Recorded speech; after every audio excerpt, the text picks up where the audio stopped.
What's going on today, guys? So my last ranking video was actually for the Batman films, and that was actually pretty well received by you guys. And many of you requested that I do other ranking videos. So I've decided I'm going to rank all the Spider-Man films because Spider-Man is my favorite childhood superhero.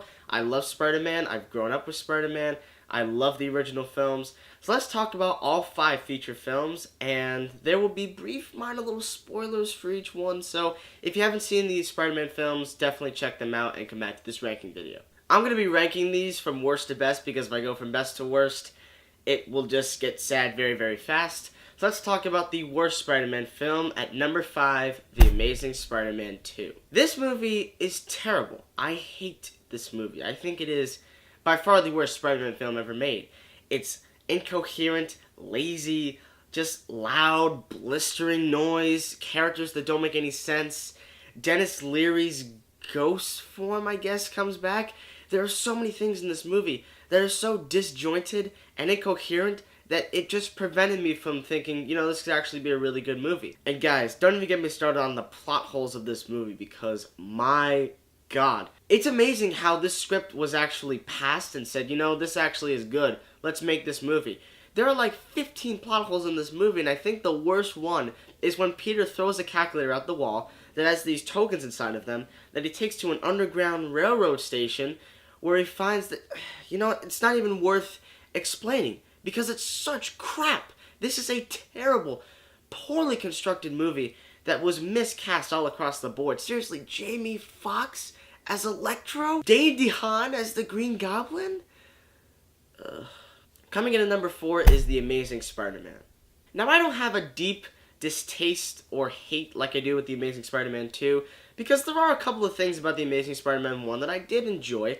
I particularly like Emma Stone's character of Gwen Stacy. I think that she was very, very good in the movies, and I think that she's smart. And she might be the only thing that I liked in The Amazing Spider-Man 2.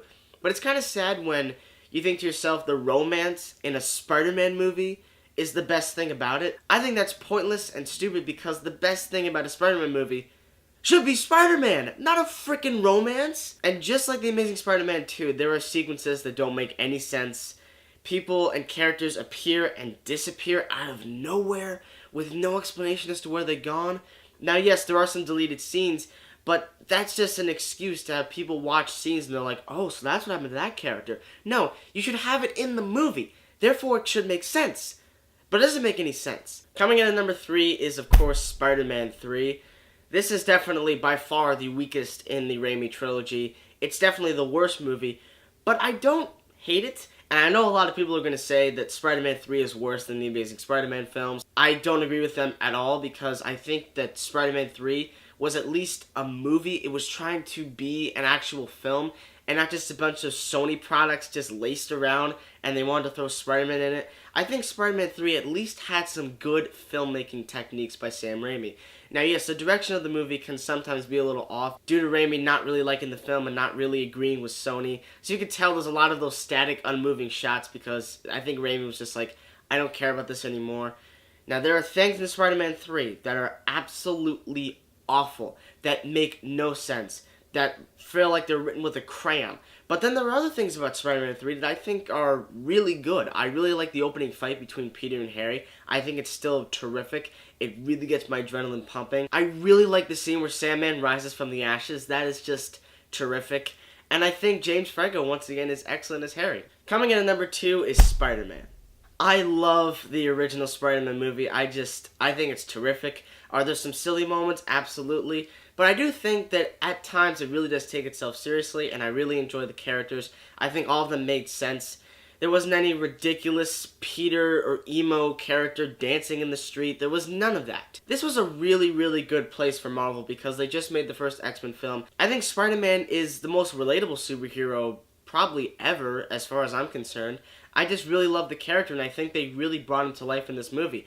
And of course, guys, J.K. Simmons as J. Jonah Jameson is perfect, flawless in every way. But I really love Tobey Maguire, Kirsten Dunst, and of course, Willem Dafoe as the Green Goblin. That was awesome! And of course, you can't forget, with great power comes great responsibility. That is definitely in my top 5, maybe even top 3 lines of all time, and I stand by that line. I really do live by that line. And of course, coming in at number 1 is Spider-Man II. You guys know I love Spider-Man 2. It's one of my all-time favorite films. I just love everything about it. I really love everything about Spider-Man 2. I think it is truly a phenomenal film because it's not just a great Spider-Man movie, but a great film. I think it's a true psychological drama at times, where it really deals with split personalities. You can view it as a drama, as a sci-fi action movie, and all those genres are just so well put together that it makes for a very coherent, cohesive story. I don't think we'll ever be able to see a movie as good as Spider-Man 2. And I know that's really a hard thing to say because, movies can always be improved, but this is one of the few movies that I don't think you can make it any better. And I think that everything about this movie was just executed so well. It's powerful, it's dramatic, it's also very action-packed, and I really love the train fight scene. Oh man, that gets my adrenaline pumping every single time. Spider-Man 2, I can vouch to say, is the best pre-MCU Marvel film of all time, and I think it actually does compete with The Winter Soldier as the best MCU movie. I just think that Spider-Man 2 is a classic, and in 20 years it will still be remembered and hailed as an absolute classic. So that's my ranking of all the Spider-Man films. So what do you guys think about the Spider-Man films? How would you rank them?